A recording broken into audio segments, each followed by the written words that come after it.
morbili, dan kebanyakan penyakitnya menular. Penyakit-penyakit tropis ini, ya.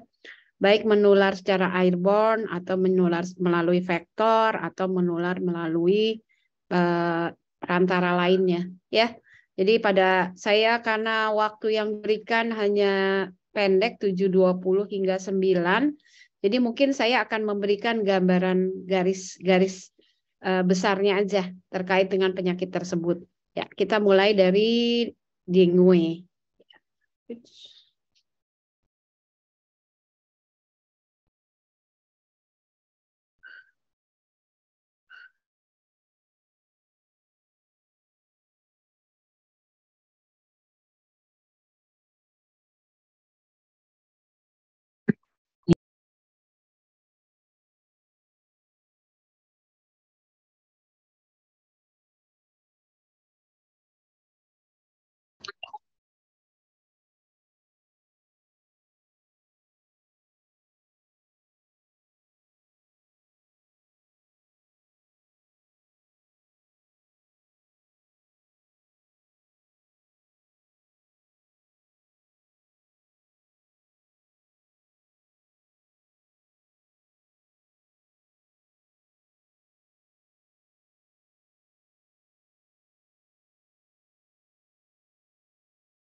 Keluar. Ya.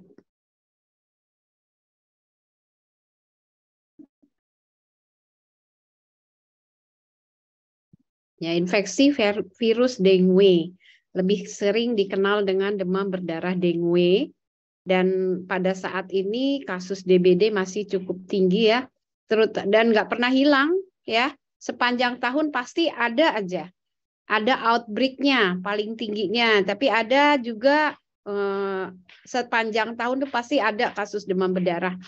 Apalagi sekarang cuaca ekstrim ya, jadi nggak bisa jelas kapan musim panas, kapan musim dingin, musim hujan. Jadi kasusnya nggak pernah bisa kita prediksi. Bisa tiba-tiba banyak, bisa enggak. Hanya saja kita harus pahami perjalanan penyakit demam berdarah ini, ya. Jadi kalau dilihat ini angka terbanyak adalah usia 5 dan sampai 44 tahun ya. Karena mereka adalah usia-usia produktif kalau anak-anak main, sekolah ya. Sedangkan yang orang dewasa adalah kerja ya. Nah, virusnya ini ada 4 serotipe yang harus dikenal, dengue 1 sampai 4, dan masing-masing ini memiliki ciri khas kegawatan penyakitnya ya. Kemudian dia merupakan single stranded dari RNA, dan kalau lihat memang infeksinya pada manusia ya, dia bersifat antropolik. Nah, ini transmisinya kalau kita lihat ada di nyamuk dan ada di manusia ya. Jadi ada inkubasi pada masa intrinsik dan ekstrinsik ya.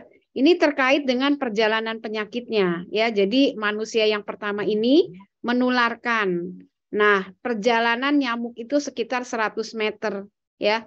Jadi cukup tetangga maupun orang sekitar di dalam rumah, jika ada salah satu yang terkena demam berdarah, kemungkinan besar keluarga lainnya yang dalam satu rumah atau tetangga terdekatnya juga akan terinfeksi oleh virus tersebut ya. Jadi kalau dilihat ada viremia pada saat masa inkubasi ekstrinsik dan pada saat masa inkubasi intrinsik ya.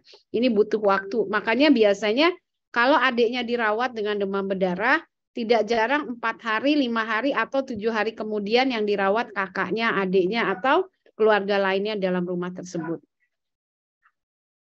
Nah, ini patogenesisnya tetap kita menggunakan proses imunologi ya, di mana kalau kita dilihat banyak yang berperan dari sel-sel darah terkait dengan makrofag yang memang berfungsi sebagai fagosit, monosit juga, dan sel Kupfer. sel Kupffer itu ada di dalam hati. Makanya sering pada kasus-kasus demam berdarah kita akan menemukan terjadi pembesaran hepar, ya, karena memang sel Kupffer ada di dalam hepar itu sendiri. Kemudian untuk proses imunologi ini ada secondary heterolog dengue infection. Jadi di mana ketika infeksi pertama dia tidak ada apa-apa. Jadi misalnya tahun lalu terinfeksi dengue sehingga timbulnya masih imunoglobulin M, IgM. Tapi pada saat tahun berikutnya atau bulan berikutnya 6 bulan kemudian terinfeksi lagi loh. Kok dok bisa ya? Tahun lalu dia udah kena DBD, kok sekarang kena lagi? Mungkin tahun lalu DBD-nya dengue tipe serotp 1. Kan tadi sudah dikatakan ada 4. Mungkin tahun ini oleh dengue serotipe 2. Seperti itu. Nah ini patogenesisnya. Kita sampai sekarang masih menggunakan secondary heterolog dengue infection. Jadi infeksi kedua yang biasanya memang terkait dengan aktivitas dari imunoglobulin itu, ya. Ketika terjadi replikasi virus, terjadi amnestic antibody response. Jadi, oh iya dulu kita pernah terinfeksi juga nih, ya. Kemudian terbentuklah antibody. Jadi infeksi pertama terbentuk antibody. Infeksi kedua, ketika timbul lagi terjadi ikatan antara virus dengan antibodi yang sudah terbentuk dulu dan nanti yang infeksi yang kedua ini. Dan itu akan menimbulkan aktivasi dari komplement, ya, terutama C3A dan C5, di mana komponen tersebut bersifat anafilaktoksin, ya. Nah, hal ini menyebabkan komplement di dalam darah menurun, dan kemudian terjadi peningkatan histamin di dalam urin. Histamin inilah yang akan menyebabkan vasodilatasi, pelebaran pada pembuluh darah, ya. Nah, ini karena pelebaran pembuluh darah salah satunya permeabilitas kapiler juga akan meningkat. Peningkatan permeabilitas kapiler ini menyebabkan plasma yang ada di dalam darah, di dalam vaskuler akan merembes, ya, karena mudah untuk keluar. Masuklah ke dalam jaringan-jaringan interstisial, ya, yang biasanya dicari atau targetnya adalah di paru. Terjadi efusi pleura kanan. Perembesan plasma ini juga bisa ke daerah abdomen, yaitu menyebabkan asites. Jadi tidak jarang kita akan menemukan pasien-pasien dengan demam berdarah itu pada saat pulang atau hari ke-4, hari ke-5, hari ke-6, bahkan sampai pulang itu perutnya makin hari makin besar karena adanya asites, ya. Makanya harus dipantau pemberian cairan yang kita berikan dan diuresisnya, ya. Karena kalau kita berlebihan kita berikan pada hari ke-6, ke-7 atau ke-8 itu bisa menimbulkan udem. Tidak hanya udem di wajah, terutama di palpebra, juga udem efusi pleuranya makin naik, ya, bahkan bisa sampai udem pulmonal dan terjadi asites yang sangat masif, ya. Ini yang harus kita waspadai. Meskipun memang pada awal-awal hari ke-4, ke-5 atau 3, 4, 5 kebutuhan cairannya memang meningkat, ya. Karena pada saat itu biasanya terjadi peningkatan suhu yang sangat tinggi. Panasnya nggak turun-turun, anaknya terlihat lelah, lesu, dehidrasi, anaknya tampak tidur saja. Bahkan jika terjadi shock, ya, di sini terjadi shock, maka seorang anak tersebut bisa mengalami kematian, ya, karena terjadi asidosis dan kehipoksia pada jaringan, ya. Nah, ini patofisiologinya. Nah, ini kalau dilihat terjadi demam, nafsu makan menurun, mual, muntah, ya. Jadi anak-anak demam berdarah tuh hari pertama, kedua, ketiga, keempat, ya, bahkan sampai keempat, kelima itu masih panas tinggi. Panasnya 38, 39, 38, 39, dikatakan ibunya tidak akan pernah turun-turun meskipun sudah diberi obat demam, ya. Kemudian bisa timbul manifestasi perdarahan, ya. Tapi biasanya perdarahan tidak timbul awal nanti, ya. Tapi ada juga memang yang timbul mimisan, yang mensnya jadi makin banyak darahnya, kemudian timbul peteki, bisa ya. Kemudian yang satu lagi hepatomegali. Tadi sudah dikatakan bahwa memang peranan proses imunologi dalam hal ini keterlibatan daripada sel-sel makrofag ya, yang salah satunya adalah sel Kupfer ya. Kemudian terjadi peningkatan permeabilitas vaskuler dan yang khas adalah trombositopeni ya. Jadi jumlah trombositnya menurun, namun fungsinya tidak ada, fungsinya masih bisa normal ya, kecuali terjadi trombositopenia yang berat, maka fungsi dari trombosit itu terganggu. Tapi biasanya pengalaman kalau misalnya trombositnya 50.000 lah, itu biasanya masih bisa fungsi dari trombosit ini terjadi agregasi dan mencegah terjadinya perdarahan. Tapi jika trombositnya sudah sampai 20.000 atau di bawah 20.000, nah fungsi trombosit untuk pembekuan darah mulai terganggu dan itu bisa menyebabkan terjadinya perdarahan spontan ya. Makanya pada kasus-kasus di bawah 20.000 itu merupakan nilai kritis di mana kita harus waspadai kemungkinan terjadinya perdarahan spontan. Perdarahan spontan yang paling sering pada trombositopenia pada DBD ini adalah di daerah abdomen, terjadi hematemesis melena ya. Bahkan bisa terjadi memang perdarahan pada urin ya, pada urin bisa hematuri, tapi yang paling sering hematemesis melena ya. Nah, ini kalau dilihat sama tadi ya, dehidrasi menyebabkan hipovolemi, kekurangan darah, kekurangan cairan, akan menyebabkan shock ya. Shock akan menyebabkan kekurangan oksigen menyebabkan metabolisme anaerob yang akan menyebabkan timbulnya asidosis metabolik, dan kalau terjadi perdarahan terutama yang ditakutkan adalah disseminated intravaskular koagulasi. Jadi terbentuk koagulasi pembekuan darah di mana-mana, di mana trombositnya sudah turun, faktor-faktor pembekuan darahnya juga terpakai ya, sehingga terjadi perdarahan. Kenapa perdarahan? 1, trombositnya turun. 2, karena faktor-faktor pembekuan darah terpakai oleh kondisi disseminated ini, sehingga perdarahan ini bisa menyebabkan kematian. Ya. Nah ini tadi sudah dikatakan kita menemukan kok kenapa ya ada DBD, kan tadi dikatakan demam berdarah merupakan suatu proses imunologi. Tapi kan pada bayi imunologinya masih muda, belum matur ya. Masih belum berfungsi dengan baik. Tapi kenapa ada bayi yang bisa meninggal karena DBD di bawah 1 tahun ya. Kemudian tadi suka dikatakan secondary infection ya. Jadi patofisiologinya dari situ, secondary infection. Jadi infeksi kedua baru berat. Tapi ternyata ada juga yang DBD-nya berat. Padahal baru pertama kali diketahui dia menderita demam berdarah. Ya. Nah, ternyata serotipe dengue tipe 3 itu bisa menyebabkan kondisi penyakit menjadi berat dan fatal. Jadi pada bayi di bawah 1 tahun dengan DBD yang berat, kemungkinan penyebabnya serotipe 2 maupun serotipe 3. Ya, jadi itu.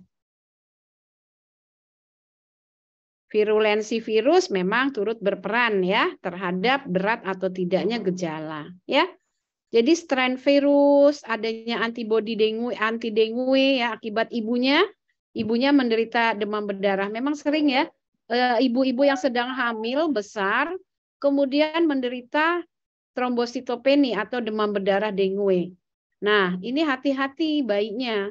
Bayinya akan transfer melalui plasenta antibodi daripada anti dengue tersebut. Nah, jadi dianggap bayinya terinfeksi secara kongenital. Nah, tiba-tiba bayinya namanya lahir misalnya ya. Ketika bayinya lahir terinfeksi lagi. Nah, itu bisa menyebabkan gejala berat ya. Ini adalah faktor-faktor terkait demam berdarah dengue. Manifestasi klinisnya nah tadi ya. Ini seperti gunung es demam berdarah dengue itu. Karena ada yang banyak yang asimptomatik, banyak. Jadi pernah kita mungkin demam-demam aja, nggak ada batuk, nggak ada pilek, tapi demam doang, badan pegel, kepala sakit, pusing ya. Nah, tapi nggak ada apa-apa, kita sembuh sendiri. Nah, itu mungkin gejala salah satunya demam berdarah dengue, tapi yang asimptomatik ya. Jadi nggak ada gejala-gejala yang mengarah jelas ke arah sana. Sehingga kalau dikatakan gunung esnya tuh yang asimptomatik, yang paling bawah ya. Yang atasnya yang simptomatik, yang gejala-gejalanya berat, bervariasi ataupun tidak berat ya. Nah, kalau ngelihat memang di sini berbagai infeksi virus memang bisa menyebabkan demam ya. Makanya kalau demam saja tidak ada gejala lain, kita sering menyebutnya demam dengue saja. Kadang-kadang demam dengue ini ada trombositopeni, ada juga yang tidak trombositopeni ya. Tapi kebanyakan kita menyebutnya jika sudah trombosit di bawah 150, kita sudah mengatakan demam dengue. Karena gejalanya ringan, nggak ada gejala-gejala lain. Ya. Nah, yang simptomatik ini cenderung terjadi penurunan trombosit di bawah dari 150, bahkan sampai di bawah 100. Yang bermakna sampai timbul perdarahan biasanya yang di bawah 100. Kalau yang di atas 100 biasanya hanya demam-demam saja. Tidak timbul peteki, tidak timbul mimisan, tidak timbul gangguan gastrointestinal dan lain-lain ya. Tapi kalau yang di bawah 150 manifestasinya bisa dua, bisa syok maupun tanpa syok ya. Nah, ini gejala-gejala yang bisa kita temukan karena demam berdarah dengue memang kebanyakan demamnya tinggi ya, terutama hari pertama, kedua, ketiga, keempat. Saya sering mendapatkan pasien datang dengan hari pertama. Kenapa? Karena kejang. Jadi masuk dengan kejang-kejang demam ya. Kemudian panas nggak turun-turun, hasil laboratorium nggak menunjukkan ada infeksi bakteri, kemungkinan nggak ada batuk, nggak ada pilek, nggak ada keluhan lain, tapi demamnya nggak turun-turun. Biasanya pada saat itu saya selalu menanyakan, Ibu, apakah ada yang sakit demam berdarah di rumah? Nggak ada, Dok. Oke, kalau nggak ada, kondisi saat ini laboratoriumnya masih normal. Jadi kemungkinan masih infeksi virus. Hanya saja karena ada kejang demam, jadi anak ibu dirawat ya untuk memantau supaya tidak berulang kejangnya. Nah, untuk demamnya kita akan berikan obat demam secara rutin. Nanti jika sudah melewati hari ketiga, kita akan lakukan pemeriksaan darah ulang. Karena kalau kita lakukan pemeriksaan darah pada hari pertama, kedua nggak ada perbedaan. Jadi biasanya kita akan melakukan 3 hari kemudian. Nah, nanti akan terlihat apakah terjadi penurunan leukosit atau penurunan trombosit. Jika terjadi penurunan leukosit maupun trombosit, ada kemungkinan anak ibu menderita demam berdarah. Dan demam berdarah ini akan menyebabkan demam hingga hari ke-6 atau ke-7. Jadi bukan berarti kita tidak ada perbaikan ya Bu ya. Kalau memang demam berdarah, perjalanan alamiah memang seperti itu.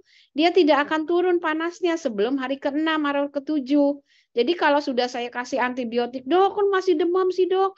Dok, kok masih ini? Nah, kalau nanti kita menemukan trombosit makin turun, begitulah Bu. Jadi Ibu jangan protes ya, karena Ibu datangnya hari pertama. Jadi Ibu harus sabar, banyak doa, ajak anaknya banyak minum gitu ya. Hati-hati jangan sampai kaki tangannya dingin. Kalau kaki tangannya dingin, hati-hati. Satu bisa kejang, satu bisa shock gitu. Ya, itu yang kita jelaskan biasanya. Nah, tapi kalau yang datangnya hari keempat kita enak karena biasanya sudah terjadi penurunan leukosit maupun trombosit. Jadi kan pasien demam berdarah rata-rata kalau yang datang hari pertama itu pulangnya hari ke-7 atau hari ke-8, pegel kan, ya. Dan demamnya itu baru turun hari ke-6. Jadi memastikan ibu demam hari apa? Pastikan. Karena demam berdarah itu terkait dengan perjalanan alamiah, ya. Nanti kita lihat.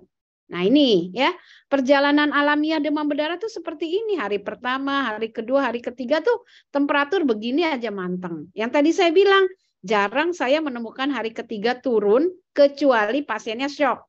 Ya, kalau pasien yang nggak shock biasanya manteng aja nih panas. Ya, meskipun awalnya memang segini, yang 40 tuh sampai hari ketiga.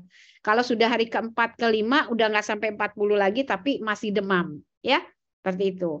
Kemudian kondisi yang kemungkinan secara klinis akan terjadi dehidrasi, ya, gangguan organ yang tadi saya bilang bisa shock, ya, Kemudian bisa juga tadi pada saat hari-hari terakhir, ini kan karena dehidrasi, shock, kan otomatis kebutuhan cairan meningkat. Lah, sudah kita kasih cairan, cairannya biasa, bukan cairan yang untuk rehidrasi, bukan. Biasanya kita kasih memang cairan saja, ya. Kalau awal-awal kita cairan rehidrasi, selanjutnya maintenance atau cairan biasa, rutin biasa. Tapi kenapa ya di akhir-akhir pada hari ke-8, 9, 10 ternyata cairan kita kasih itu malah bikin anaknya udem, ya. Ternyata tadi cairan yang mengalami ekstravasasi ke interstisial di hari pertama, terutama hari ketiga, 4, 5, ini terjadi peningkatan permeabilitas vaskuler. Peningkatan permeabilitas vaskuler menyebabkan ekstravasasi cairan ke interstisial.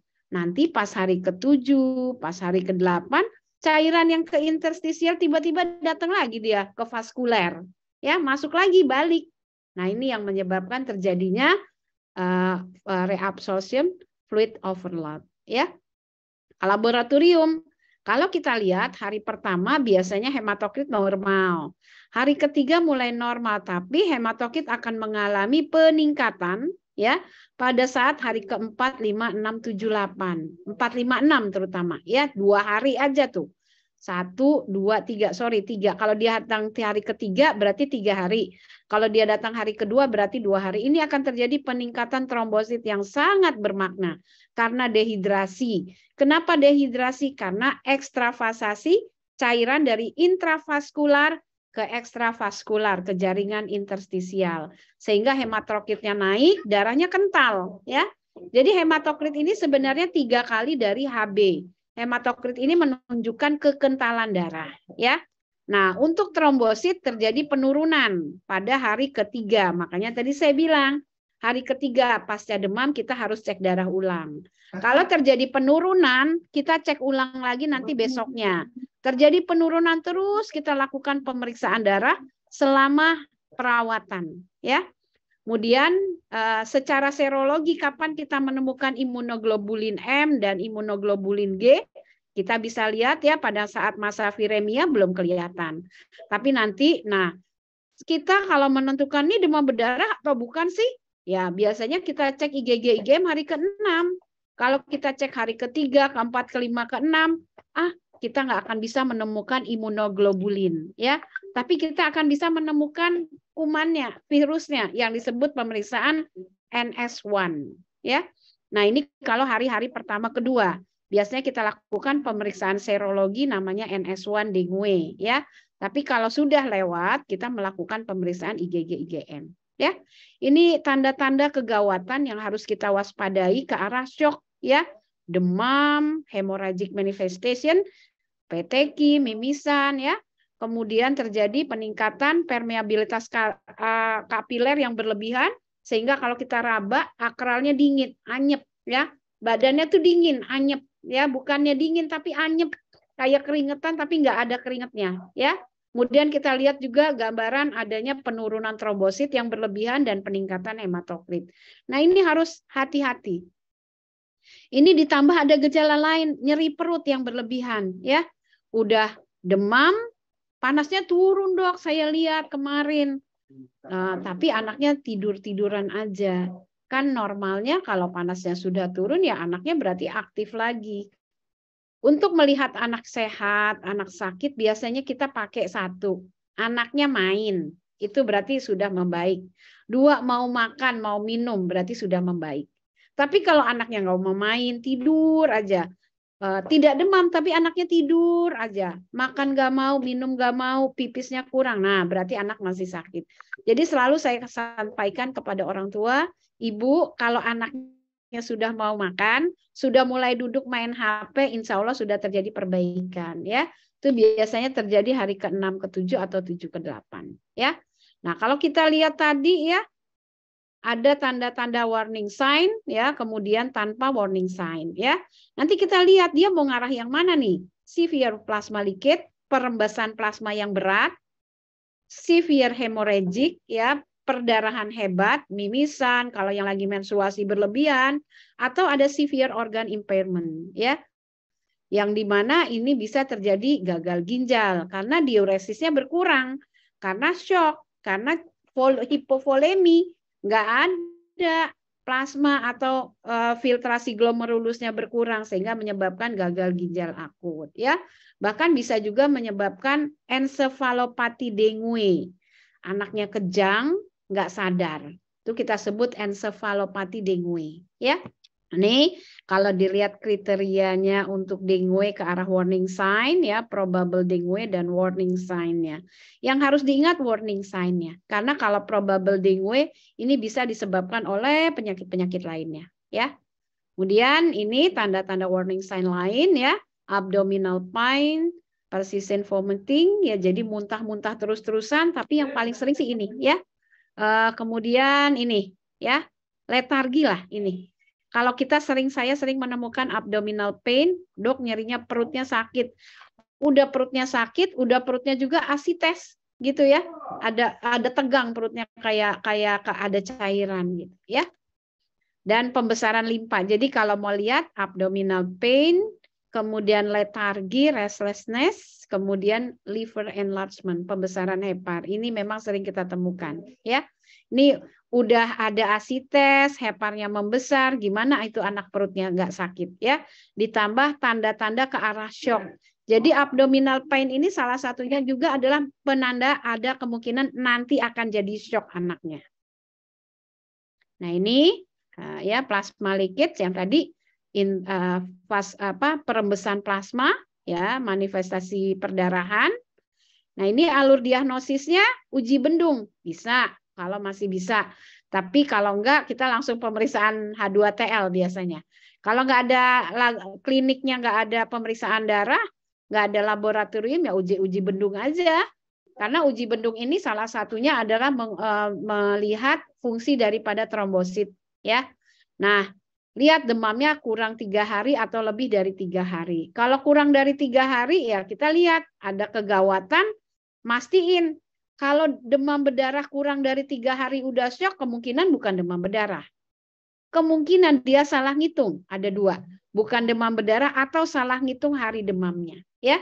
Jadi kita langsung ke sini aja. Demam lebih dari 3 hari. Nah, leukopenia yang tadi saya bilang, hati-hati, penurunan leukosit itu menandai kemungkinan penurunan trombosit jika ada demam. Demam hari ketiga, leukositnya turun. Hati-hati, di bawah 4.000 ya, karena nilai leukosit 4.000. Leukosit di bawah 4.000, trombosit masih normal, lihat, besok cek aja lagi. Karena jika masih demam, trombosit akan turun. Leukosit turun, trombosit turun. Leukosit naik, trombosit belum tentu naik. Leukosit naik 2 kali, trombosit biasanya ikut naik. Jadi leukosit ini ingat ya, tidak hanya pada demam tipoid, tapi juga demam berdarah dengue. Nah ini tata laksananya derajat 1 bisa pulang. Derajat 2 pinter minumnya, bagus minumnya, pulang aja ya. Tapi lihat kalau trombosit di bawah 100 jangan coba-coba derajat 2 suruh pulang. Jangan ya. Trombosit di bawah 100 rawat. Trombosit di atas 100 boleh pulang tapi besok lagi ya Bu, balik lagi besok cek darah lagi ya. Kemudian derajat 1 dan 2 lihat.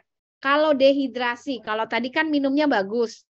Kalau dia nggak pinter minum, males minumnya, ya mau nggak mau dirawat. Meskipun trombositnya masih di atas 150. Rawat.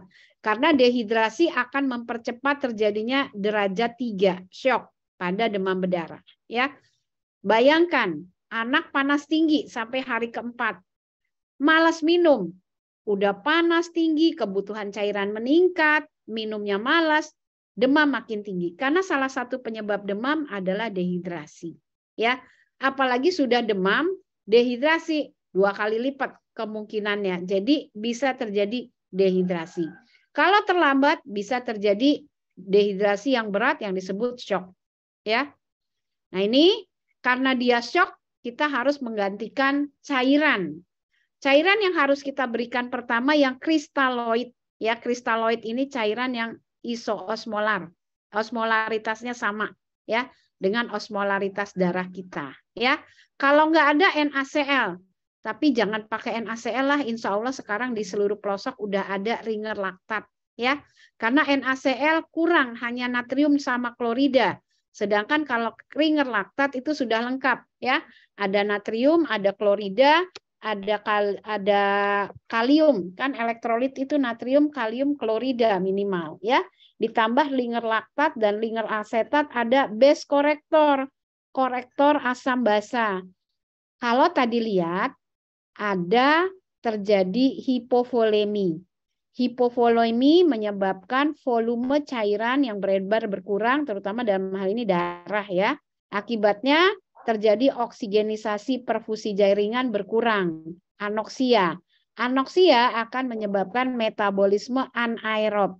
Metabolisme anaerob akan menyebabkan asidosis laktat. Nah, di dalam ringer laktat ada base korektornya. Jadi laktatnya di base korektor, laktatnya dinetralisir ya, seperti itu. Demikian juga ringer asetat.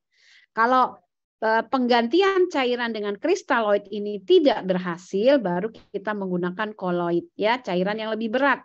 Berat molekulnya lebih berat dan cenderung memang osmolaritasnya lebih tinggi. Sehingga dia bisa mempertahankan cairan di dalam volume vaskular. Kalau tadi ada permeabilitas vaskuler yang meningkat, dengan adanya koloid ini, maka dipertahankan volume plasma darah itu ada di dalam vaskuler. Meskipun permeabilitas meningkat, plasmanya dipertahankan tetap di dalam vaskuler. Ya, beda kalau kristaloid dikasih keluar lagi, ekstravasasi lagi. Dikasih ekstravasasi lagi. Tapi kalau koloid enggak. Dikasih 4-6 jam bertahan di dalam vaskuler, baru dia ekstravasasi.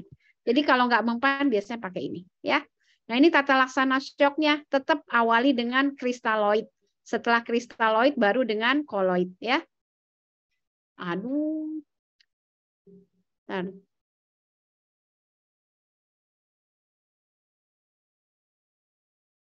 saya salah pencet.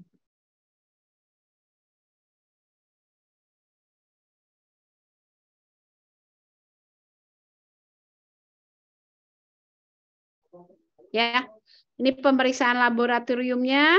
Biasanya sih darah lengkap aja, albumin, fungsi hati. Nah ini belakangan ya. Kalau ada keterlibatan organ-organ lain baru kita periksa. Kalau enggak mah darah lengkap aja. Hematokrit, HB, hematokrit, leukosit, trombosit. Dah cukup itu saja ya. Ini adalah limfosit plasma biru yang khas pada pasien-pasien demam berdarah ya. Dan limfosit plasma biru ini biasanya meningkat pada kasus-kasus demam berdarah. Kalau dulu zaman belum ada NS1, belum ada pemeriksaan serologi darah, kita periksanya limfosit plasma biru dulu ya.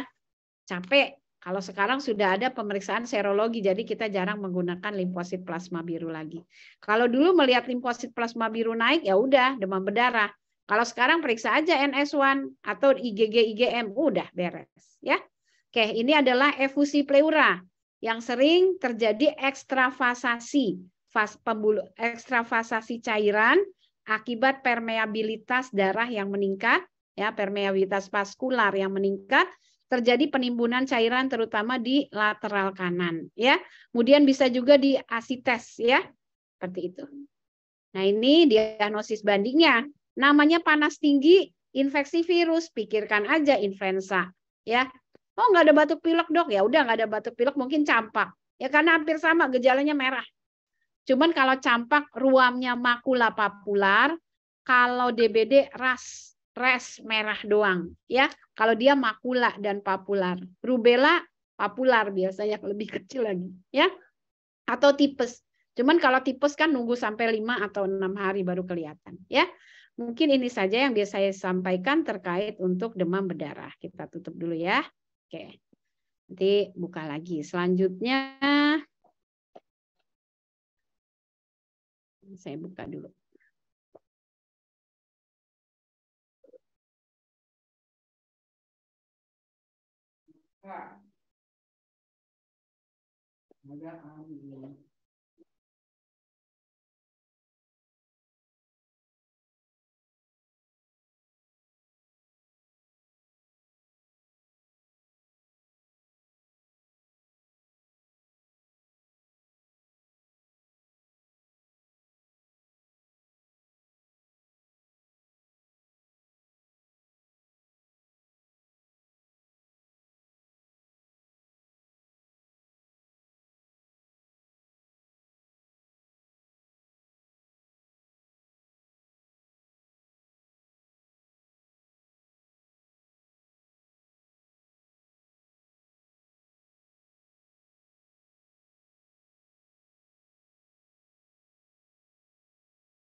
lagi timbul lagi ya. Karena kemarin waktu masa COVID kan banyak orang tua yang malas ke vaksinasi. Jadi sekarang ini yang sedang muncul outbreak-nya adalah morbili, pertusis yang paling banyak ya, difteri juga ada. Nah ini difteri sama penyakit tropis, jarang menemukan penyakit tropis di Eropa, maka orang Eropa kalau sudah penyakit-penyakit ini udah dikasihnya ke ahli-ahli yang ada di Indonesia ya. Kalau kita lihat ini adanya membran ya, membran yang abu-abu katanya ya, gampang berdarah. Kalau sekarang kita melihat membran putih aja di sini kita sudah curiga tipoid, curiga difteri. Pastikan itu bukan difteri karena sangat menular ya. Itu. Kalau kita melihat kalau ini kan katanya abu-abu dan mudah berdarah. Sekarang ini mungkin karena efek vaksinasi yang sebelum-sebelumnya saya jarang menemukan yang mudah berdarah. Jadi cuma selaput aja biasanya selaput putih. Ya. Nah, ini Corynebacterium diphtheri ya. Penularannya sama, batuk, droplet ya. Jadi langsung penularannya persis kayak COVID, persis kayak TBC, samalah. Cuman dia akut, jadi menularnya sangat cepat ya. Kemudian nih tahun 2014 jumlah kasusnya 296 ya. Kemudian pada ini 2014 ya. Ternyata dari 22 provinsi yang melaporkan adanya kasus difteri yang paling tinggi masih Jawa Timur ya. Sampai sekarang Jawa Timur, Jawa Barat itu masih cukup tinggi ya kasus-kasus penyakit-penyakit menularnya ya karena tadi adanya kaum anti vaksin ya. Nah, ini kalau ngelihat perkembangannya kan awalnya sudah bagus ya. Terus udah mulai turun ya. Kalau ngelihat ini kasusnya, kemudian ini kematiannya ya. Tahun 2012 naik lagi. Ini sebelum ada anti vaksin nih. Nah, tahun 2010 udah mulai tuh banyak anti vaksin udah naik lagi ya. Sekarang turun lagi, udah bisa diatasi meskipun cakupannya cakupan imunisasi enggak sampai 90%, rata-rata 70 di bawah standar lah ya. Masih terjadi kasus difteri. Ya. Case fatality rate-nya kalau kita lihat terbanyak pada usia nih ya. Pada usia 4 tahun, 5 tahun, sampai 9 tahun ya. Ini bahkan sampai 14 tahun masih bisa ya. Karena biasanya kalau sudah besar ini terjadi keterlibatan pada jantungnya ya. Manifestasi klinisnya sama, batuk ya, sakit tenggorok, menelan, nyeri menelan ya. Ini yang sering. Nah, kadang-kadang kalau sudah cukup berat kita menemukan bull neck, lehernya bengkak ya. Karena ada pembesaran kelenjar sekitar leher ya, ditambah ada suara stridor ya, suara bernafas tapi sumbatan jalan nafasnya ya, jadi stridor. Kemudian didapati mungkin terjadi kontak erat dengan karier. Biasanya pada orang dewasa dia karier. Pada anak dia menjadi manifestasi. Jadi pembawa virusnya itu, pembawa bakterinya itu adalah orang dewasa, tapi karena dia kondisinya baik, imunologinya baik, dia bisa bertahan. Tapi ketika itu menular kepada anak yang di bawah 5 tahun, maka akan timbul manifestasi yang lebih berat. Ya, jadi penyebabnya biasanya karier di dalam rumahnya. Ya, ibunya dulu mungkin nggak divaksin sehingga timbul ibunya tidak memiliki antibodi sehingga ibunya menjadi karier pembawa bakteri ya. Karena kan Corynebacterium ada di mana, kapan aja tuh selalu ada ya. Hanya saja ketika terjadi cakupan imunisasi yang rendah, maka respon antibodi yang kalau kita sebut herd immunity atau kekebalan komunitas yang nggak ada, ya udah kuman itu kambuh lagi, muncul lagi, ya. Nah ini bull neck, ya, pembesaran. Kalau ini tadi saya bilang membran yang mudah berdarah, ya. Kemudian pemeriksaan fisiknya biasanya memang ditemukan tonsilitis, radang pada tonsil dan faring, memang dua ini, ya. Ditambah ada selaput atau pseudomembran, ya. Kemudian timbul pembesaran leher atau bullneck ya. Jadi kita lihat bullneck tuh beda sama mumps. Kalau mumps biasanya unilateral, hanya satu kanan atau kiri saja. Tapi kalau bullneck enggak, hampir diffuse, menyeluruh dan enggak ada batas tegasnya ya. Jadi enggak bisa tegas ini dari leher atau dari dagu atau dari bawah kuping enggak jelas ya. Jadi kelihatan anaknya seperti kesulitan bernapas ditambah ada pembesaran leher ya. Kemudian laboratoriumnya biasanya pemeriksaan kultur atau PCR ya, tapi kita biasanya pemeriksaan swab tenggorok ya. Kita pewarnaannya dengan pewarnaan tertentu ya, yang biasa kita gunakan Loeffler zaman dulu ya. Kemudian bisa juga kita melihat peningkatan pada leukosit maupun peningkatan pada LED atau CRP ya. Kalau sekarang memang biasanya kalau yang kuman-kuman ini kita menggunakan pewarnaan gram dulu untuk melihat batang atau kokus ya, positif atau negatif batang atau kokusnya. Dari situ baru nanti kalau mengarah kepada Corynebacterium baru kita lakukan pemeriksaan dengan Loeffler ya. Cuman saat ini dia menggunakan Amis dan Stewart. Ya, mungkin adik-adik nanti kalau di mikrobiologi akan diajarin ya apa itu pewarnaan atau melihat kuman dari Corynebacterium ya. Nah, ini klasifikasinya ada suspek, sama sih kayak COVID ya. Ada gejala sakit menelan, ada pseudomembran, kemudian ada riwayat tidak imunisasi, udah suspek dulu ya. Kemudian kita cek pewarnaan gram ya, itu dulu pastikan. Kemudian bisa juga kasus probable ya dengan laringitis, tapi ada pseudomembran. Intinya suspek maupun kasus probable harus ditemukan pseudomembran dulu ya. Nah, setelah itu ada lihat nih, kalau ini kan nggak jelas. Kalau ini ada kontak dengan kasus yang sama-sama sudah tegak difterinya.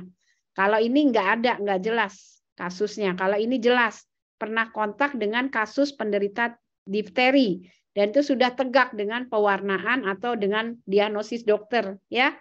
Kemudian status imunisasi nggak lengkap, ada stridor atau bullneck. Ya. Ini tambahan lainnya. Yang paling dikhawatirkan pada difteri adalah keterlibatan organ jantung akibat difteri. Ya, dia akan menyebabkan endokarditis, ya, sehingga menyebabkan bisa gagal jantung. Ya, tapi bisa juga gagal ginjal. Bisa. Tapi kebanyakan yang kita khawatirkan adalah miokarditis atau endokarditis. Ya, bahkan bisa menyebabkan kelumpuhan juga. Ya, nah ini. Nah, kasus konfirmasi jika kita temukan dengan tes elek positif ada difteri. Ya. Jadi suspek, kemudian probable dan terkonfirmasi. Sama sih sebenarnya ya sama COVID zaman kemarin, ya. Kemudian tata laksana ya kita harus menggunakan obat-obat khusus ya. Biasanya kita berikan nih pemberian antibiotik ya. Kemudian kita istirahat baring. Tirah baring ini diharapkan dengan istirahat meningkatkan antibodi. Antibodi akibat infeksi alamiah beda dengan antibodi akibat infeksi buatan. Infeksi buatan seperti vaksinasi, ya. Jadi kalau vaksinasi, antibodi yang timbul biasanya tidak sebanyak kalau infeksi alamiah. Hanya saja kalau vaksinasi nggak bikin sakit, kalau infeksi alamiah bikin anak sakit, ya, gitu. Makanya kita lebih memilih infeksi buatan karena tidak bikin sakit, tapi menimbulkan kegagalan, ya. Nah ini kita setiap yang sudah terdiagnosis kita harus berikan anti difteria serum. Anti difteria serum ini adalah untuk menetralisir toksin difteri yang sudah beredar di dalam darah. Jadi percuma kalau kita cuma kasih antibiotik aja nggak dikasih anti difteri serum ya. Dan yang punya ini hanya biasanya rumah sakit pemerintah ya. Setelah antitoksin diberikan, kemudian biasanya menurunkan angka kematian ya. Kemudian untuk pemberian anti difteri, hati-hati bisa terjadi shock anafilaktik. Maka biasanya pada kasus-kasus tertentu yang dicurigai dia sudah terkontak dengan penderita difteri karier, kemungkinan besar dia sudah memiliki anti, ya. Antinya karena ini kondisi saat ini mungkin ketika daya tahan tubuh dia turun, sehingga pada kasus-kasus tersebut kita harus melakukan peningkatan pemberian dosis ADS-nya secara bertahap, ya, seperti ini. Jadi diberikan dulu 20.000 unit, terus naik-naik bertahan secara intravena. Sampai kita lihat, oh nggak ada masalah, baru. Ya. Nah untuk kasus-kasus pakai penyulit, dosisnya lebih besar lagi. Ya ini sama dengan ATS pada kasus-kasus tetanus, ya, menetralisir toksin, ya, yang sudah beredar. Kemudian ini namanya uji tes Bed-Reska, ya, yang tadi. Tes Bed-Reska untuk ADS, ya. Kemudian antibiotik biasanya kita berikan penisilin memang, ya, secara intramuskular 14 hari, ya. Kemudian tambah kortikosteroid kalau misalnya memang terjadi obstruksi penyumbatan saluran nafas yang menyebabkan stridor, ya. Biasanya dengan pemberian antiinflamasi steroid, kita kan mengenal antiinflamasi 2, ada yang steroid, ada yang non-steroid, NSAID, ya. Nah, kita pakai yang steroid, diharapkan dengan steroid yaitu prednison, pembengkakan, inflamasi, peradangan bisa mereda dan stridornya hilang, ya, diharapkan seperti itu. Nah, ini trakeostomi jika sumbatan nafas akut dan beresiko kematian. Kita boleh melakukan trakeostomi, ya. Prognosisnya tergantung dari kondisi anak, ya, bisa menyebabkan kematian, bisa juga enggak, ya, berhasil dengan baik. Biasanya pada kasus-kasus yang sudah diimunisasi meskipun tidak lengkap, tapi pernah dapat DPT 1 kali, biasanya prognosisnya lebih baik dibanding yang tidak mendapatkan vaksinasi sama sekali. Ya, ini komplikasinya kalau kita lihat tidak hanya demam, bullneck, miokarditis, dan terpaksa membutuhkan trakeostomi, ya, dari 34 nih kasus sampai tahun 2014. Ya, pengobatan yang kontak. Jadi dia nggak ada keluhan, tapi kontak sama misalnya dalam satu rumah ada bapak, ibu, ibunya karier, bapaknya enggak. Punya anak 3, anaknya yang 1 sakit, yang 2 enggak. Nah, yang kontak erat, anak ini, ya, dia akan biasanya tanpa melihat status dia sudah vaksin atau tidak, maka dia harus dilakukan pemeriksaan swab tenggorok, ya, untuk menentukan dia probable atau bukan, karena dia pernah kontak. Ya, kalau yang suspek kan enggak. Kalau yang probable kita harus pastikan dulu dengan swab, dilihat ada gejala klinis atau enggak, ya, dilihat ada imunisasi ada atau enggak, ya. Kalau misalnya ternyata pada karier ditemukan ada swab kulturnya ada misalnya ada bakteri Corynebacterium, ya kita obatin, ya. Tapi kalau nggak ada keluhan dan lain-lain, dan kita juga nggak menemukan swab tenggorok apapun, ya biasanya kita tetap memberikan eritromisin ini, ya, untuk pencegahan pada mereka yang kontak dengan penderita difteri, ya. Ini bisa dilihat alur pelaporannya. Ya, baik sampai sini. Ya, kita sebenarnya sampai jam 9. Saya izin ya, saya pindah lokasi dulu sebentar. Kita istirahat dulu sebentar, saya pindah lokasi. Sambil ini silakan. Kalau ada yang mau ditanya boleh silakan.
Ya,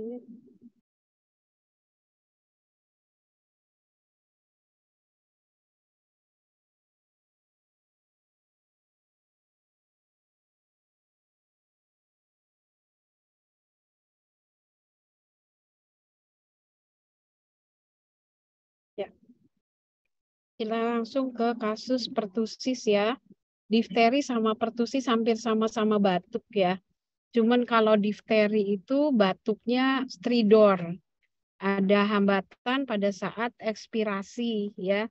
Nah, kalau yang pertusis batuknya tuh sekalinya batuk, kalau nggak batuk nggak kedengeran. Maksudnya kalau nggak batuk ya anaknya tenang-tenang aja, baik-baik aja. Tapi kalau sudah batuk, itu sekalinya batuk bisa sampai 15 menit. Bisa sampai 10 menit ya. Jadi kalau ngelihat gambar ini seperti itu. Beda sama difteri. Difteri batuk ya batuk aja, terutama sakit menelan ya. Tapi kalau pertusis ini gini, jadi kalau batuk ya begitu terus mulutnya. Sampai 15 menit. Saya bahkan kemarin ngitung ada anak sampai ya itu. Saya tungguin nih anak nggak selesai-selesai batuknya, kasihan, terus akhirnya saya istirahatkan dulu, kasih oksigen dulu gitu. Karena sampai biru anaknya, ya. Tapi kalau nggak batuk ya biasa aja, tenang main gitu, ya. Kan kalau seorang ibu tidak akan tega melihat anak dengan batuk seperti ini, ya, dan batuknya lama, ya. Nah, ini sama gram negatif Bordetella pertussis, ya. Kalau tadi Corynebacterium, kalau ini Bordetella pertussis, ya. Sama, ini penyakit yang sebenarnya bisa dicegah dengan pemberian vaksinasi.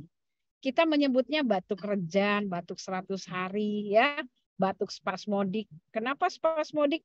Karena ada saat-saat tertentu dia tidak batuk, tapi dia menarik nafas panjang, sehingga membuat dia tampak sesak, spasme. Jadi saluran nafasnya mengalami spasme. Spasme itu kaku, ya. Dan paroksismal. Paroksismal ya berulang. Batuk, batuk, batuk, batuk, spasme, hilang. Batuk, batuk, batuk, batuk, spasme, paroksismal ya, kaku, saluran nafasnya itu biru, baru hilang seperti itu, ya. Nah, penularannya sama. Nah, ini Bordetella pertussis ya, persis jarum pentul. Kemudian sama droplet masuk ke traktus respiratoris. Apakah lewat hidung, mulut, dan lain-lain ya. Kemudian dia melekat di silia, ya. Kemudian bagaimana pertahanan pejamu nih? Kalau sudah di silia, kalau dia biasanya kita ada pertahanan spesifik dan non spesifik. Pertahanan non spesifik ini biasanya dipegang oleh innate immunity, ya, imunitas alamiah. Imunitas alamiah yaitu imunitas yang memang udah diciptakan sama Allah buat semua-muanya, ya. Jadi nggak peduli virus, bakteri, TBC, bukan TBC, dia pakai pertahanan alamiah. Salah satunya adalah makrofag yang kita kenal dengan sel-sel darah putih, ya. Nah, kalau pertahanan pejamu yang dimaksud di sini adalah bagaimana status imunisasinya. Kalau dia punya imunisasi, pernah divaksin, dia akan memiliki antibodi adaptif, imunitas adaptif. Artinya imunitas yang spesifik untuk kuman pertussis. Ya, bagaimana kerusakannya, parah atau tidak di lokasi, ya? Apakah ada keterlibatan organ-organ lain, ya? Dalam hal penyakitnya sistemik atau tidak, itu menunjukkan, itu mengarah kepada gejala klinis dari anak tersebut, ya. Kalau kita lihat di sini, perlekatannya difasilitasi oleh pertaktin, Fimbre 23, pertussis toksin, dan tracheal kolonisasi, dan filamentus hemaglutinin.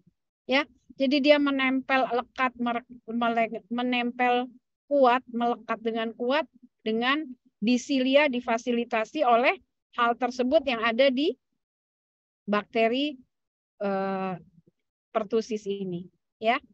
Kemudian adanya antigen pertussis ini menyebabkan penurunan daya tahan tubuh, iyalah, ya, karena tubuh sibuk untuk mengeliminasi, sehingga karena sibuk mengeliminasi, sehingga kemungkinan terjadi serangan dari bakteri-bakteri lain lebih besar, ya. Kemudian lihat ada nggak gejala-gejala sistemik akibat toksin yang dikeluarkan oleh pertussis ini.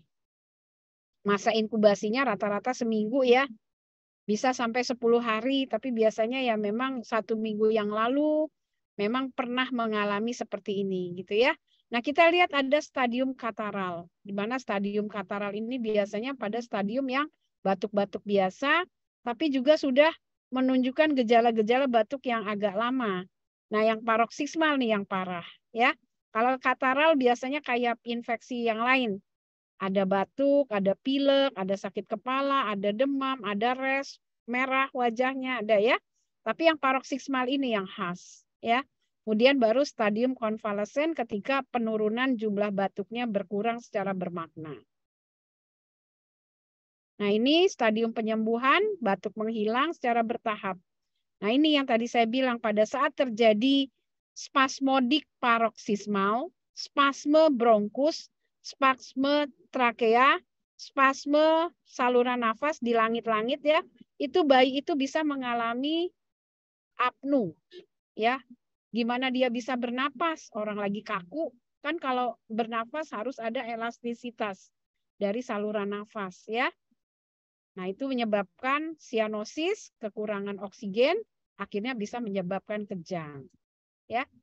Tadi sudah dijelaskan gejalanya, pemeriksaannya sama, pemeriksaannya pasti ditemukan leukositosis, ya. Sama pemeriksaannya harus melakukan pemeriksaan swab tenggorok, nasofaring, ya. Nah, setelah itu dilakukan uji imunofluorescence, ya, untuk mendapatkan ada tidak bakteri tersebut, ya.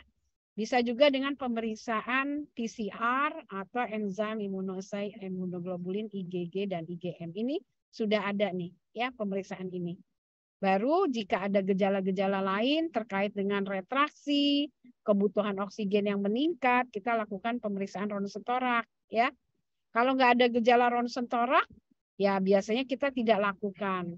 Tapi kebanyakan sih saya lihat pasien-pasien yang ke arah pertusis ini saat ini lebih cenderung ada gangguan pada paru-parunya ya.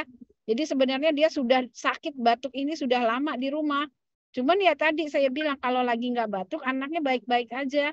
Tapi kalau sudah batuk anaknya tampak seperti kesakitan ya. Ini yang menyebabkan keterlambatan orang tua bawa anaknya ke rumah sakit ya. Ini gejala-gejalanya laboratorium berdasarkan fase-fase pada penyakit pertusis ini. Ya, oke, ini diagnosis bandingnya, komplikasinya ya bisa sampai ke hiponatremi ya, bisa sampai yang ensefalopati, penurunan kesadaran akibat gangguan natriumnya ya. Yang sama, yang paling sering sih akibat kejang, kejang sama tadi apnu ya, itu yang paling sering. Tata laksana sama ya, kita berikan pemberian antibiotik ya pasiennya karena penyakit menular, difteri, pertusis, morbili itu harus diisolasi. Tapi kalau DBD enggak ya. Tata laksananya kita memberikan obat-obatan eritromisin, klaritromisin, azitromisin. Hampir sama kan dengan pertusis yang tadi dengan difteri yang tadi ya. Kalau difteri yang kontak dengan penderita kita berikan eritromisin. Jadi eritromisin ini cukup baik untuk kasus-kasus yang kita curigai ke arah pertusis. Nah, ini imunisasi DPT, difteri, pertusis, tetanus sangat penting ya, terutama pada bulan-bulan tersebut. Nah, ini sama yang kalau ada kontak erat kita berikan eritromisin. Sama dengan yang tadi ya, pertusis juga, difteri juga. Ya, oke. Ini sampai ke stop dulu, lanjut pemeriksaan yang sering-sering aja. Dan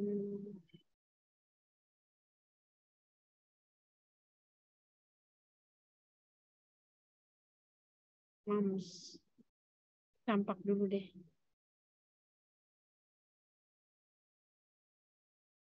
Ya. Ini penyakit campak sama ya penyakit yang sekarang lagi sering muncul ya terkait dengan padahal campak itu diimunisasinya 9 bulan, 15 bulan, SD kelas 3 kali. Cuman karena kebanyakan orang-orang yang tidak melakukan campak di usia 9 bulan, ya. Kalau yang di atas itu biasanya ada bulan imunisasi anak sekolah, BIAN. Yang kemarin untuk campak ini kita melakukan BIAN melakukan BIAN pada bulan Agustus September, bahkan diperluas sampai Oktober pemberian vaksin campaknya, ya, untuk mencegah ini akibat adanya outbreak penyakit morbili ini, ya. Nah, kalau kita lihat khasnya ini hampir mirip nih. Kalau yang demam berdarah yang sudah membaik, kita menyebutnya reskonvalesen, ya. Kalau ini makulopapular, ruam makulopapular, hampir mirip. Cuman kalau ini nanti menghitam. Kalau demam berdarah nggak menghitam, hilang aja. Begini bentuknya tapi hilang, bersih. Kalau yang demam campak, morbili, dia menghitam, jadi berubah ungu, ya menghitam. Nah ini anak yang terkena campak ya. Ini kalau nggak salah pasien ini ya kena DBD juga, ya kena campak dulu juga. Kalau nggak salah seingat saya umurnya masih 2 bulan atau 4 bulan gitu. Saya sampai bilang, ya Allah deh, kasihan banget kamu baru berapa bulan udah kena campak, udah kena DAF juga. Ya, nah itu karena memang daya tahan tubuhnya dia. Karena kan masih 2 bulan ya memang belum ada imunisasi DPT. Baru pas lah ya, pas mau DPT. Atau yang imunisasi campaknya juga belum ada. Berarti kan anak ini kena DHF-nya mungkin karena tadi serotipenya ya. Kemudian kena campaknya mungkin ya tadi bisa di lingkungannya campaknya virulensinya cukup hebat ya atau banyak yang kena atau memang kondisi tubuh dia yang kurang bagus ya. Biasanya campak demam aja sih. Demam ya, ada batuk, ada pilek, ada konjungtiva. Ingat nih, kalau morbili itu biasanya melibatkan hampir semua mukosa. Mukosa kulit, mukosa mulut, mukosa usus, mukosa hidung, mukosa mata. Nah, jadi mukosa paru-paru, mukosa usus mencret, mukosa paru-paru batuk jadi BP, mukosa kulit jadi merah-merah kulitnya ruam muka papular, mukosa hidung jadi hidungnya berair, mukosa mata matanya jadi merah, ya. Jadi kalau morbili melibatkan berbagai mukosa, selaput mukosa, ya. Ini campak, infeksi virus yang akut juga menular. Dia dari paramyxovirus, airborne disease, ya. Kemudian kalau kita lihat virus campak tidak memerlukan vektor. Nah, virus campak ini biasanya merangsang pembentukan imunoglobulin M dan imunoglobulin G. Ya, sama ya. Tapi ada khasnya. Campak itu ada merangsang pembentukan imunoglobulin A secretory, ya. Karena tadi kalau kita lihat mukosa saluran cerna pun bisa terlibat dan IgA secretory itu tidak hanya di saluran cerna juga di saluran nafas, ya. Jadi kalau kita lihat berair-air basah, anak yang kena campak itu awalnya basah. Basah tuh matanya belekan, berair ya, batuknya berdahak ya. Kemudian diare itu bisa seperti itu, ya. Masa tunasnya 10 sampai 12 hari. Nah, ada stadium. Kalau tadi kan ada stadium kataral. Kemudian ada stadium paroksismal. Kemudian ada stadium konvalesen. Nah, ke stadium kataral yang tadi merah-merah ya. Kalau di sini sebutnya stadium prodromal. Jadi baru gejala awal aja. Batuk, pilek, meler, ya, faring merah, konjungtiva merah. Kita menyebutnya 3C, cough, koriza, sama konjungtivitis. Ya. Koriza tuh batuk yang berdahak, ya. Meler, hidungnya basah-basah ya. Ditambah tadi kalau ada mencret biasanya suka ada. Juga suka barengan lah dengan gejala-gejala di atas. Nah, ini dikatakan ada bercak koplik di awal-awal sakit. Ya, tapi memang kalau yang tidak pernah melihat bercak koplik nggak ngeh kalau itu disebut bercak koplik, ya. Jadi kalau menemukan pasien morbili baru hari pertama, kedua, atau hari ketiga, coba dibuka mulutnya. Kadang-kadang kita bisa melihat apa yang disebut bercak keabu-abuan, putih keabu-abuan dengan dasar merah yang disebut bercak koplik. Tapi kalau belum pernah ketemu sama sekali, kadang sulit ngebayangin kayak apa. Ya, nah ini ada stadium erupsi. Kalau tadi kan prodromal. Habis prodromal erupsi. Erupsi itu berarti makulopapularnya mulai timbul, ya. Kemudian stadium konvalesen penyembuhan. Hampir mirip dengan yang tadi pertusis, ya. Kataral, paroksismal, konvalesen. Kalau yang ini prodromal baru awal, stadium erupsi baru timbul. Erupsinya kalau tadi paroksismal, ya, timbul paroksismal batuknya, baru sama-sama konvalesen perbaikan. Nah, ini diagnosis bandingnya karena sama-sama ruam, cuman kalau morbili kan makulopapular, lebar-lebar tapi ada bintik-bintik kecil menyatu dengan makularnya dan menghitam. Kalau rubella sama, ya. Tapi kalau rubella nggak terlalu jelas merah-merahnya, nggak seperti merah-merah pada morbili, ya. Nah, ada lagi nih roseola infantum, exanthema subitum. Nah, ini juga gejala klinisnya merah-merah seperti itu, sama, ya. Tapi dia menghilang, 1 hari aja udah bersih. Kalau rubella beberapa hari bertahan. Kalau campak menimbulkan sisa menghitam. Jadi kalau ada anak yang dibilang campak tapi setelah sakit campak nggak ada hitam-hitam badannya, nggak kayak batik ya, kalau hitam-hitam kan jadi batik kulitnya, berarti kemungkinan bukan campak tapi disebut campak mini atau exanthema subitum ini atau roseola infantum, ya. Nah, ini penyulit-penyulitnya. Kalau dia kena campak ya kemungkinan pneumonia, bisa kejang ya karena panas tinggi, bahkan bisa ensefalopati, ensefalitis, ya. Kayak tadi ensefalopati dengue, kalau ini ensefalitis. Jadi virusnya masuk ke susunan saraf pusat. Nah, suatu saat jika anak yang kena campak ternyata mengalami penurunan kesadaran, gangguan motorik, keterbelakangan motorik yang tadinya bisa jalan malah mundur, jadi duduk aja, dari duduk aja nggak bisa jalan, ya. Ada kemunduran secara progresif, motorik, sensorik, kognitif, verbalnya terjadi penurunan secara bertahap, hati-hati. Jangan-jangan anak-anak tersebut dulu pernah kena campak. Nah, 15 tahun kemudian ketika dia sudah dewasa, dia mengalami yang disebut SSPE, ya, atau 10 tahun kemudian dia mengalami subacute sclerosing panencephalitis, peradangan pada panencefal, ya, di mana bentuknya sklerosis akibat adanya tadi pernah terinfeksi morbili. Jadi pencetusnya ini adalah infeksi morbili yang dulu teraktivasi dalam bentuk SSPE ini, ya. Pengobatannya ya namanya virus, lihat. Kalau virus kan sebenarnya self-limiting disease. Hanya pada kasus morbili anaknya biasanya toksik. Karena anaknya toksik ini sering menyebabkan gejalanya berat, bronkopneumonia dan lain-lain. Sehingga kita sering menambahkan antibiotik pada kasus-kasus campak, ditambah pemberian vitamin A. Vitamin A ini merangsang imunomodulator, merangsang imun, ya.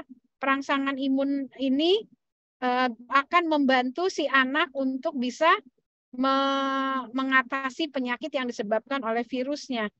Tidak jarang kita menambahkan zinc untuk memperbaiki epitel kulit yang rusak akibat tadi kuman bakteri campak tersebut, ya. Antibiotik bila ada infeksi sekunder.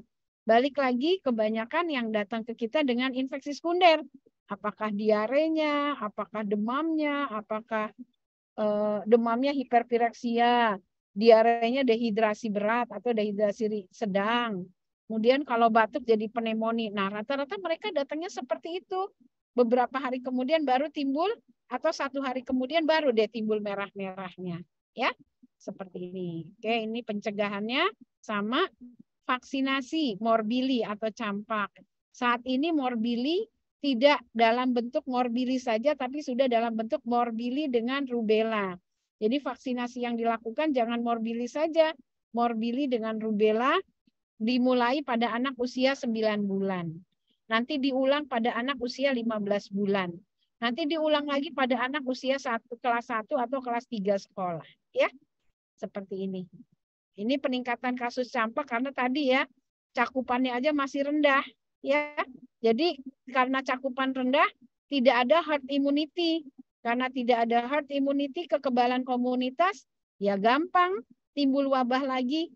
Sebagaimana sekarang COVID ya, banyak udah orang-orang yang divaksinasi, bahkan ada yang sampai 4-5 kali ya. Dan itu meningkatkan herd immunity, imunitas komunitas, immunity komunitas ya. Jadi hampir banyak orang memiliki daya tahan tubuh yang sama terhadap kuman COVID. Sehingga ketika COVID yang sekarang kalaupun muncul tidak sebanyak waktu awal ya, karena sudah bisa diturunkan kejadiannya dengan vaksinasi. Ya, ini kasus campak. Oke, sampai di sini ada pertanyaan? Ada pertanyaan? Halo? Ini nggak ada pertanyaan nih. Udah saya lanjut aja kalau gitu. Apa ya? Ini apa nih? Ini dulu deh, MAMS. MAMS itu gondongan ya. Gondongan mungkin kalau yang pernah punya dulu apa namanya bilangnya kalau MAMS ya bilangnya sih gondongan memang. Ini udah muncul belum? Slide-nya udah muncul belum? Sudah, dokter. Kok di saya nggak muncul ya? Ada.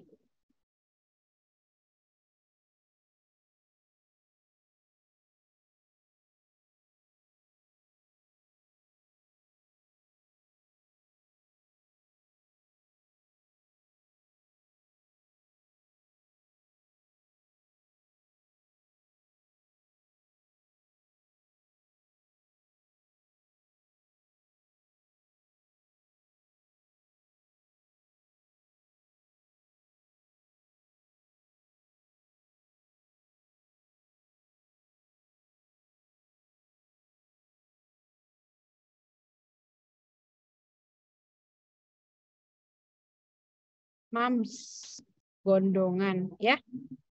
Ini nah seperti ini kelenjar air liur ya. Posisinya di sini kelenjar air liur. Makanya biasanya dia mengangkat telinga khasnya. Kalau bullneck kan di leher, kalau bullneck ya tadi pada difteri. Kalau ini kupingnya terangkat karena ininya membengkak seperti ini ya. Kelenjar liur. Nah, ini paramyxovirus ya. Ternyata respiratory syncytial virus juga bisa menyebabkan MAMS ya. Kemudian bisa juga penyebab lainnya ya. Kemudian manusia adalah pejamu daripada virus tersebut. Kontak langsung melalui saluran napas dan ludah ya. Sendoknya bareng, garpunya bareng, suapinan ya.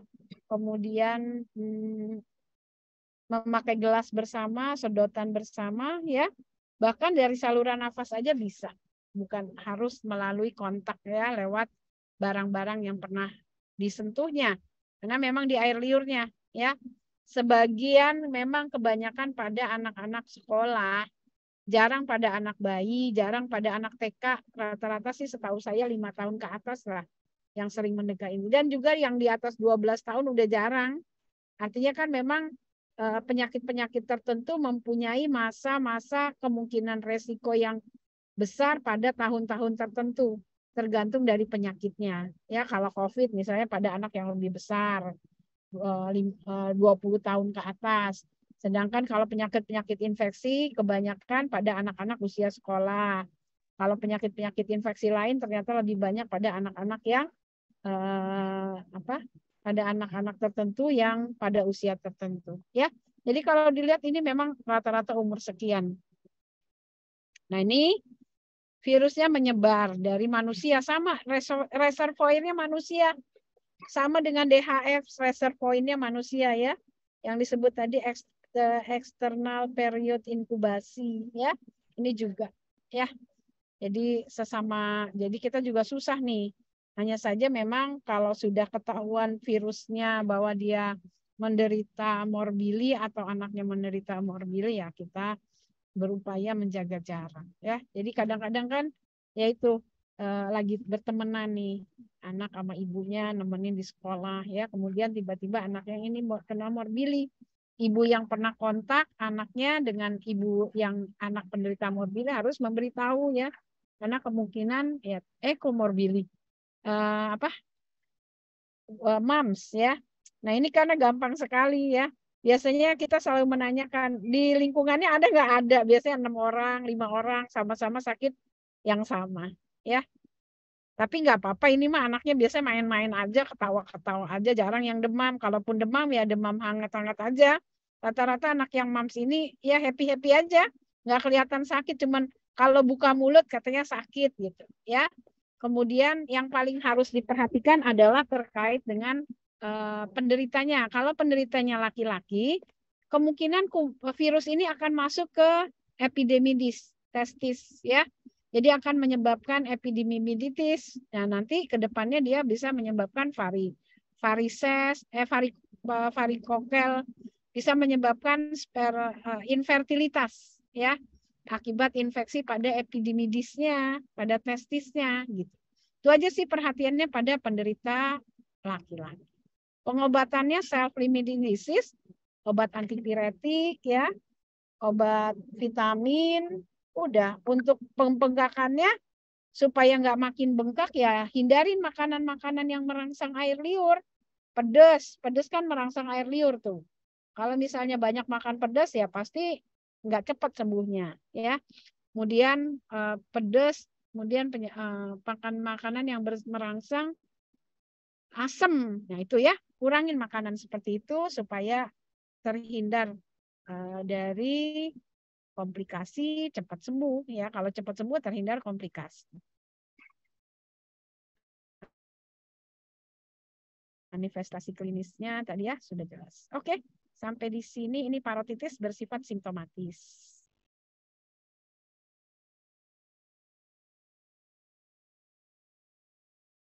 Kita punya waktu sebentar lagi.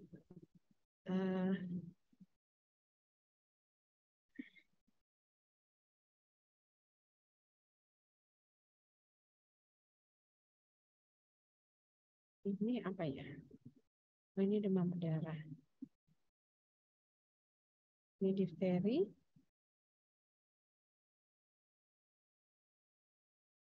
Satu lagi mungkin malaria. Bukan difteri, mumps, campak, polio. Yap. Polio sama. Ini juga bisa dicegah dengan vaksin ya. Kemudian kalau kita lihat polio ini virus, penyebabnya virus. Kemudian kalau kita lihat dia bersifat neurotropik ya, senangnya sama target diserangnya adalah daerah neurologi saraf, persarafan, dan ada beberapa strain ya. Ini strain yang satu paling dominan dalam membentuk antibodi netralisasi, tapi paling paralitogenik. Jadi paralitogenik itu artinya mudah menimbulkan kelumpuhan ya, yang strain 1. Kemudian yang strain 2 langsing jarang, yang 3 lebih ringan. Jadi ada yang asimptomatik, ada yang simptomatik sama ya. Gitu. Nah, kalau tergantung nih kenanya yang strain mana. Dan untuk mengisolasi virusnya ternyata ada di limfatik dari saluran cerna. Makanya pada kasus-kasus ditemukan flaksit akut flaksit paralisis. Jadi kalau adik-adik lihat nanti di puskesmas ada sarana-sarana kesehatan ada AFP, akut flaksit paralisis, kelumpuhan kelumpuhan akut ya, yang bersifat flaksis.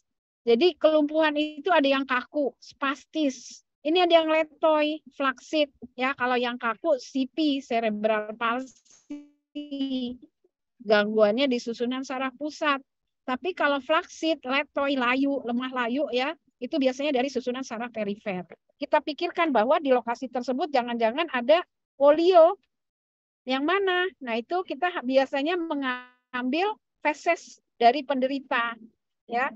Kemudian kita lihat ditularkan melalui jalur fekal dan oral ya.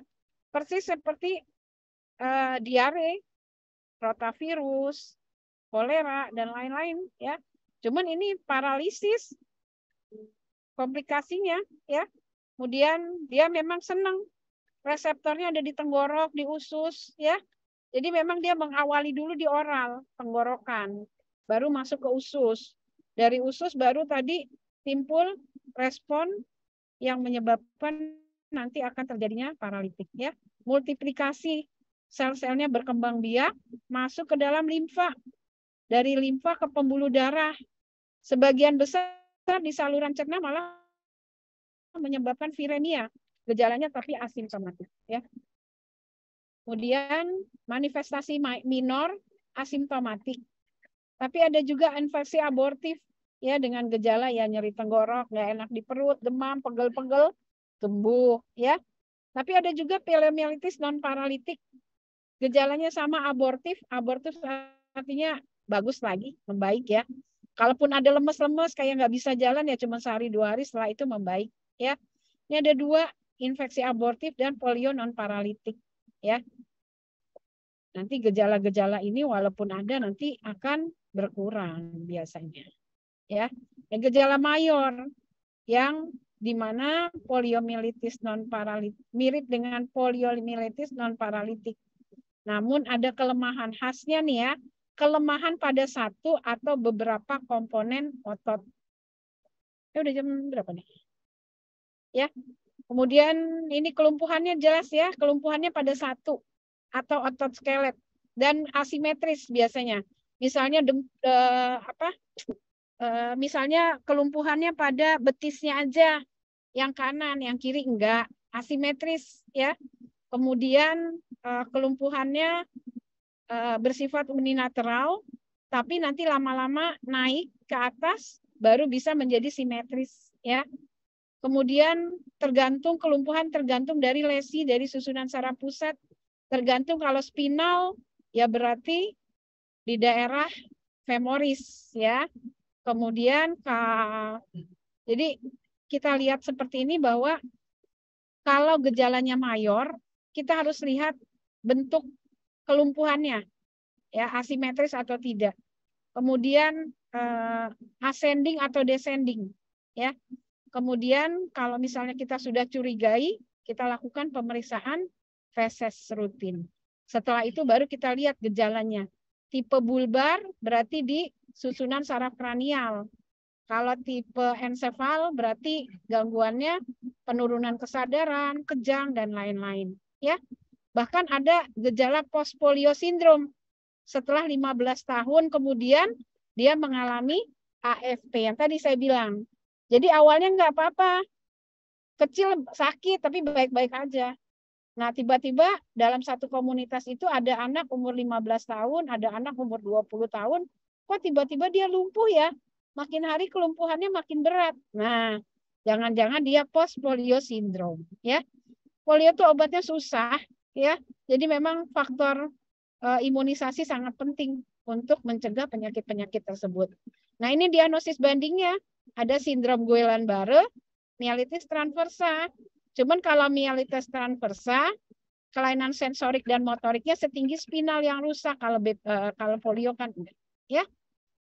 Oke, sampai sini ada pertanyaan? Nanti kalau memang mau bertanya ya silakan aja via Japri aja ya. Sebelumnya saya mohon maaf kalau kuliahnya cukup cepat. Adik-adik harus menghafal, tapi pada dasarnya yang harus adik-adik tekankan dalam pembelajaran adalah pasti kumannya, etiologi. Yang kedua, manifestasi klinisnya. Kenapa bisa manifestasi klinis, sign symptomnya? Tentu ada patofisiologinya. Setelah itu baru pemeriksaan penunjang apa yang harus dilakukan. Kalau tadi saya lihat, rata-rata pemeriksaan darah rutin, swab, ya, swab tenggorok, kultur, ya, kultur dari swab, kemudian pemeriksaan ronsen ya, yang lain-lainnya sama sebetulnya. Baru tata laksana, ya. Mungkin itu saja yang bisa saya sampaikan. Kita tutup dengan membaca hamdalah. Alhamdulillahirabbil alamin. Subhanakallahumma wa bihamdika asyhadu alla ilaha illa anta Astaghfirullah wa atubu ilaik. Makasih banyak. Ya, nanti kalau memang adik-adik kan nanti akan diskusi ya, PBL dan lain-lain, mungkin adik-adik akan bisa lebih dalam pada saat tutorial tersebut karena masing-masing harus menguasai tugasnya masing-masing ya. Baik, itu saja. Terima kasih. Wassalamualaikum warahmatullahi wabarakatuh. Saya izin dulu. Waalaikumsalam warahmatullahi wabarakatuh. Terima kasih banyak, Dok. Yo, saya izin ya. Hati-hati dong. Terima kasih banyak, Dok.